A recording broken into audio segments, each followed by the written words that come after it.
Video taken on the ground along Central America's Darien Gap shows hundreds of military-aged Chinese men headed toward the U.S. Anthony Rubin owns muckraker.com, took that video, and joins me now. Anthony, thanks for being here. Why are they coming? Are they seeking us? No problem. Why are they coming? Are they seeking asylum or something potentially more nefarious? I mean, listen, I'm not here to speculate. I'm going to let your audience watch the video and you guys can come to your own conclusion. I don't really want to get into all that, but the video speaks for itself. I think I put up two of, showing the line of these military-age males that are lining up to get on these buses to come up here. That's happening every day, multiple times a day down there. So, again, I'm not going to speculate. If you have a more specific question, we can get into that. It certainly doesn't look good. I'll tell you that much. It certainly doesn't look good. Just from a geography perspective, I'll press you on that.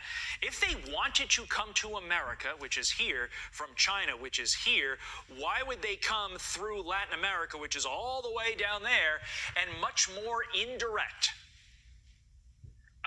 Right. So, I mean, this would be for people who can't fly into the U.S. directly. So what they do is they get on a flight and they fly into some South American country. Then from there, they would go to Colombia, they would go across the jungle, pop out in Panama, and then they would head up to the United States. But this is going to be for people that can't fly into the U.S. directly, because you're correct, it wouldn't make sense. You'd rather just fly into the U.S. and overstay your visa. This is for people that don't have that access for whatever reason. From January to March, there were 2,200 Chinese migrants who crossed the Darien Gap. In the same 3-month span last year, only 71 Chinese migrants were recorded crossing the gap. Why do you, in your individual capacity, fear these individuals, or do you fear these individuals are going to do something? Let's put it this way. I do think that there's people that are in these groups that are probably legitimately trying to get over here that are good people.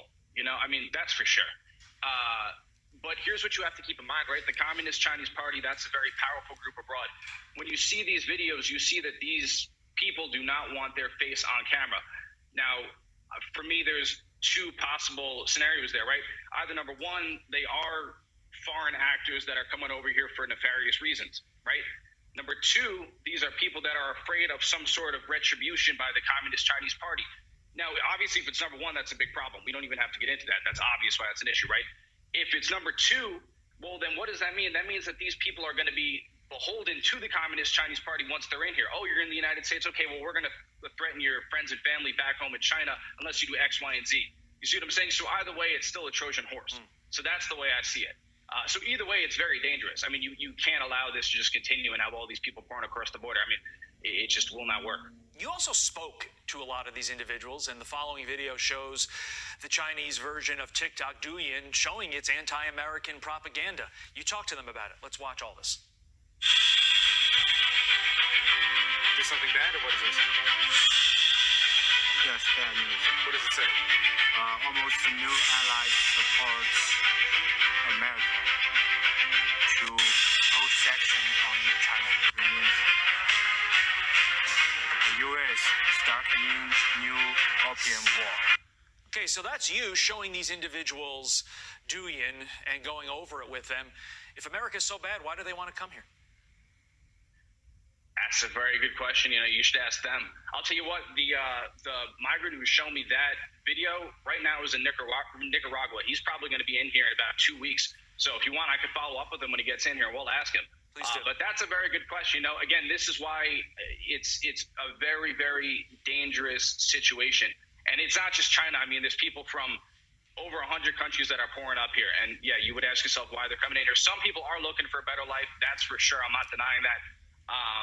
Others, again, looking very sketchy, a little bit strange, to put it lightly. Sure. In talking to these individuals and watching that video, do you get the sense that that is what the average Chinese citizen, thanks to the efforts of the CCP, thinks about Americans? It's kind of hard to say, because I did speak to a lot of them, and some of them do say that it's propaganda. But again, I don't even know if that's a Communist Chinese talking point. You know what I mean? That when you start talking to the Americans, go say X, Y, and Z and say that we don't believe this propaganda. I'm not really too sure. I think that it's hit or miss. I think certainly some of them are having that viewpoint, the ones that buy into that. Some of them maybe see past it. Let's remember, while they're watching that, We're watching dancing videos and ridiculous challenges that make us dumber and really hurt us as a country, yet they're learning about the ills of us and yet nevertheless still coming here. A lot of questions.